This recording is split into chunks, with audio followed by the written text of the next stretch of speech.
आत्ता आपल्यासमोर जो टीचिंग एड दिसत आहे तो इनर्शिया ऑफ मोशन आहे. इनर्शियाचा लिटरल मिनिंग जडत्व असा होतो.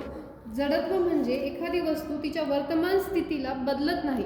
जर ती गतीत असेल तर गतीत राहते, स्थिर असेल तर स्थिर राहते, जोपर्यंत तिच्यावर बाहेरून किंवा जोपर्यंत तिच्यावर काही दुसऱ्या बलाचा परिणाम होत नाही ज्याच्यामुळे तिचा वेग आणि दिशा बदलू शकते. So the object will remain at rest or it will remain continuously into the motion if it is not acted upon any external force. आता जर तुम्ही हा टीचिंग एड पाहिला, हा ball it is at rest. Now what I am doing, I am just taking the piston down. Now when I release, that time external force will be acting on the ball. बॉलवर बाहेरून एका बलाचा प्रभाव होईल आणि ball त्याची स्थिती बदलेल.